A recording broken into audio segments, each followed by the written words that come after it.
కూర్చోవడం అన్నది ఆయనకి అంత పెద్ద రుచించలేదేమోనని ఒక టాక్. ఏమో మరి నేను నా అంతటి నేనే స్వయంగా ఆయనతో మాట్లాడా.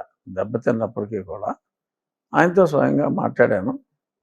ఇప్పుడు నేను ఆ స్థానంలో డిప్యూటీ స్పీకర్ స్థానంలో ఉన్నాను కాబట్టి ఎమ్మెల్యేలు అందరినీ కూడా గౌరవించవలసిన బాధ్యత నా మీద ఉంది. ఆయన ఏ పార్టీకి సంబంధించిన వ్యక్తిగతం నా కేసులు అవి ప్యారలల్గా నడుస్తూ ఉంటాయి. బట్ ఒక శాసనసభ్యుడిగా తప్పకుండా జగన్మోహన్ రెడ్డి గారికి గౌరవం ఇవ్వటం జరుగుతుంది తప్ప ఆయన్ని వేరే కించపరిచే విధానమే ఉండదు. మా స్పీకర్ గారైనా నేనైనా ఆయనకి ఒక శాసనసభ్యుడిగా ఒక పార్టీకి నాయకుడిగా డెఫినెట్గా he will get his due, no doubt. కాకపోతే ఇప్పుడు మీ కేసు ఒకటి రన్ అవుతుంది కదా, అది అసలు ఎంతవరకు వచ్చినట్టు, ఎక్కడ ఆగినట్టు, అసలు ఎక్కడ ఆద్యంతాలు తెలియట్లేదు. దీని మీద నాకు కొన్ని పరిమితులు ఉన్నప్పటికీ ఏది మాట్లాడాలి ఏది మాట్లాడకూడదని దీని గురించి అయితే ఇబ్బంది లేదు. నేను ఆ కేసు విషయం అయితే వచ్చింది. ఈరోజు పేపర్లో చూసిన దాని ప్రకారం ఇప్పటికీ 4 కానిస్టేబుల్స్, హెడ్ కానిస్టేబుల్స్ లెవెల్లో వాంగ్మూలాలు 164 స్టేట్మెంట్స్ తీసుకున్నారట. ఇంకా స్లోగా I think it appears they are very serious, no doubt. తర్వాత విజయపాల్ గారు బెయిల్ అడిగాడు.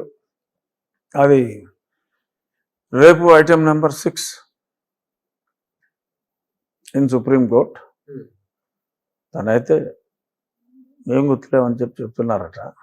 గుర్తు లేకపోవడం ఏంటండి, అంత సీరియస్ ప్రొసీడింగ్స్. మరి ఫన్నీ పార్ట్ కదా అది. Sudden memory loss. పవిత్ర బంధం సినిమాలో నాగేశ్వరరావుకి అలా కొన్ని సినిమాల్లో చూస్తాం కదా. గతం మర్చిపోయారండి. మర్చిపోయారు. అది ఈజ్ ఇట్ మెడికల్లీ అలౌడ్ అండి? లేదు, హీ హాస్ టు కోఆపరేట్. అంటే is there any chance that medical department doctors can interfere in to this constitutional గా? ఏమన్నా నాకు ఐఎమ్ నాట్ థరో. బట్ ఒక కాన్స్టిట్యూషనల్ పోస్ట్ లో ఉన్నప్పుడు if someone has become insane or lost his memory, they are not eligible to continue in that post. But ఇతను ఒక retired person కదా, recent గా రిటైర్ అయ్యాడు. అవునండి. But it's a smart guy. So చాలా విచిత్రం రెండు కూడా. ఆయనేమో అన్ని చాలా అంటే వాట్ యు కాల్ వెరీ స్ట్రేంజ్గా ఉన్నాయి కొన్ని ప్రొసీడింగ్స్. అయితే ఆయనేమో గుర్తులేదని చెప్పడం, ఈయనేమో స్టాటస్కి తగ్గ సంఖ్య లేకపోయినప్పటికీ స్టాటస్ అడగడం, ఏదో something very strange and weird is going on their. Weird. అయితే ఇప్పుడు మీరు బేసిక్గా మీరు అంటే just I'm touching your personal friend sir. ఇప్పుడు నార్మల్గా మీరు యథేచ్ఛగా విశృంఖలంగా మాట్లాడే వ్యక్తి, ఏ విషయం మీదైనా ఎలాగైనా. అలాగని you have never hurt anybody. But Chandrababu Naidu గారు చెప్పినట్టుగా కుండ బద్దలు కొట్టినట్టు మాట్లాడడం అనేది మీకు అలవాటు. బట్ ఇప్పుడు మీరు మొన్న అసెంబ్లీలో కూడా దాని మీద చిన్న ఆహ్లాదకరమైన సంభాషణ జరిగింది. మీరు మాటలకు కట్టుబడుతున్నారని, మాటలకు నేను ఇంకా కట్టుబడతానని మీరు చెప్పడం, ఇదంతా కూడా ఒక బాన్హమీ సిచ్యుయేషన్ అక్కడ అసెంబ్లీలో క్రియేట్ అయింది. మీరు నిజంగానే అలాగ మాటలు కంట్రోల్ చేసుకుని అలా ఉండగలరా సార్ నిజంగా? మీరు తప్పకుండా ఉండగలను. నేను ఇంతకుముందు కూడా కంట్రోల్ తప్పి ఎప్పుడు మాట్లాడలేదు. నో కంట్రోల్ తప్పి ఎప్పుడు మాట్లాడలేదు మీరు. ఎప్పుడు you have been with in your control and పర్మిసిబిలిటీ.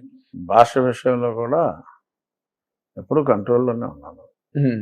ఇప్పుడు మీరేంటి తాజాగా తీసుకుంటున్న జాగ్రత్తలు, being a deputy speaker of the house? ఇంకొంచెం ఇదివరకే ఎప్పుడు భాష విషయంలో కానీ ఎక్కడ మీరు పుల్లు పోలేదు. బట్ ఇప్పుడు ఇంకొంచెం అంటే అసెంబ్లీలో చైర్లో ఉన్నప్పుడు ఇంకాస్త అంటే మరి వాడుక భాష, పూర్తి వాడుక భాష కాకుండా వాడుక భాషలో కొన్ని పదాలు కొలిక్వల్ టర్మ్స్ వచ్చేస్తాయి, కొంచెం ఇబ్బంది పెట్టవచ్చు. సో అక్కడ ఆ సభా గౌరవాన్ని కాపాడాలి. ఎవరైనా అలాంటి పదాలు మాట్లాడినప్పుడు కూడా ఆ పదాలని తొలగించవలసి రావచ్చు రికార్డ్స్ నుంచి. ఎందుకంటే నేను పార్లమెంట్లో ఉన్నాను కాబట్టి ఒక 5 సంవత్సరాలు ఒక్కరోజు తప్పితే నేను పార్లమెంట్ ఏ రోజు మానలా. Everyday I use to be there.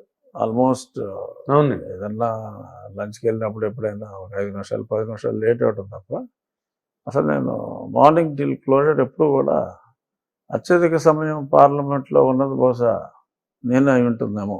అది ఎవడో మెజర్ చేయలేదనుకోండి. అవును. సో అలాగా ఆ రూల్స్ కమిటీలో కూడా సభ్యుడిగా ఉన్నాను నేను పార్లమెంట్లో.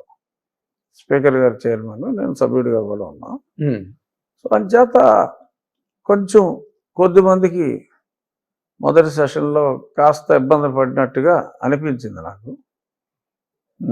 ఎందుకంటే ప్రశ్నోత్తరాల సమయానికి 0 అవర్కి పెద్దగా డిఫరెన్స్ లేకపోవటం,